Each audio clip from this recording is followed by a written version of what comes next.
From the Gatehouse Media Studios, I'm Dave Morris. This year's back-to-school season coincides with the resurgence of measles. It's the worst this nation has seen since the disease was declared eliminated nearly 2 decades ago. And it's a story our Jamie Frazier has been working on, and we welcome Jamie in now. Thanks for your time. Yeah, thanks for having me. Jamie, it's a story you've been reporting on, and as we mentioned here in the lead, this was something, measles, declared eliminated nearly 2 decades ago. What's going on here? Yeah, so first we should probably define what elimination means, because I think to a layperson it might mean something than it does to doctors. So a disease is considered eradicated when it no longer exists on the planet. There is nowhere that you can find that disease anymore. Elimination means that within a certain population you can't find the disease, but you might find it elsewhere. So it was declared eliminated in the United States about 20 years ago, but you could still find measles in other countries. So what we're seeing is, as more Americans opt their kids out of vaccines, we're creating opportunities for the disease to re-enter the United States after international travel. Gotcha. All right, let's dive into some of the things you mentioned there.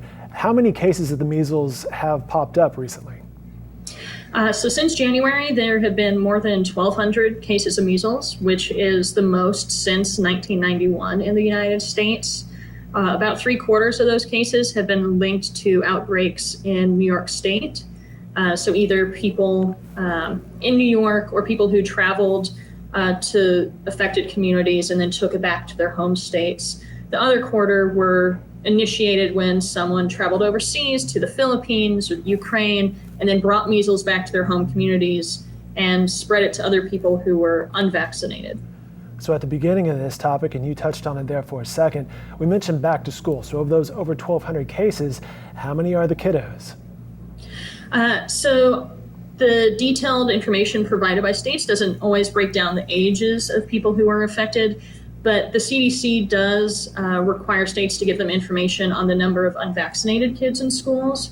And so we know in the fall of 2017, which is the most recent figures available, there were about 200,000 kindergarten students that were not vaccinated for measles in the United States. And that varied a lot from state to state in terms of percentage of students, but it averaged out to, I think, 5 or 6% nationwide. And as you dove into this and spoke with people, what were some of the reasons that parents may have decided, hey, I don't want to go for the vaccinations? So it varies a lot depending on the particular vaccination, but a reason we see the numbers growing is because of concerns about the safety of the measles vaccine. There is misinformation that's been spreading in recent years, linking the measles vaccine to autism. Research has repeatedly debunked that link. But if you're a parent and you see something on Facebook or Twitter saying that this vaccine could give your kid autism, you're concerned because you care about your kids and you want what's best for them.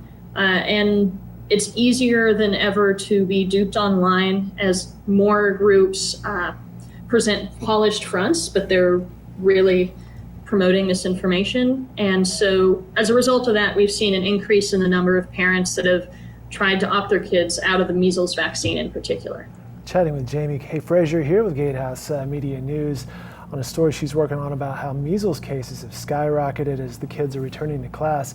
Something you mentioned right there was Facebook and social media. When you were speaking with officials or perhaps health authorities, was that something that concerned them? Was the that cone that people can get in on Facebook of hearing something and then believing it, and then suddenly it becomes a situation and a storyline that people are following? Yeah, absolutely. There's widespread growing distrust in government and in general authority figures. There are concerns about inappropriate relationships between industry and doctors. And so you add all these things up and present someone with a suggestion that this vaccine could cause harm to their child, they're more likely to be concerned, maybe don't trust their typical primary care doctor's opinion as much as previous generations did. There's also a growing adoption of alternative medicine and going to naturopathic physicians who don't have the same kind of licensure as medical doctors. And so there are lots of different reasons contributing to how this information gets spread and accepted. And part of the reporting you did, you dove into states, state by state, but it also varies state by state. We're talking state laws and regulations, right? Yeah, so there are 3 basic kinds of vaccine exemptions. All states offer one for medical reasons. So, for instance, infants aren't required to get the vaccine, they're too young. Someone with childhood cancer that's going through chemotherapy is exempted. All states have medical exemptions.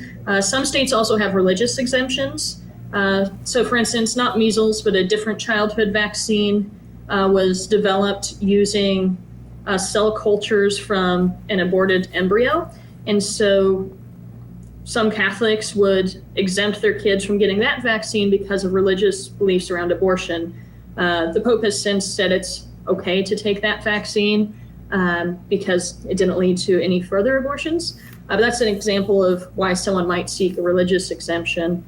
And then some states have conscientious beliefs or personal belief exemptions, which are really broad and very exactly what that is defined as and how it's enforced varies a lot state to state. But essentially, if it's not a religious belief, but just a general personal belief, you can exempt your kid.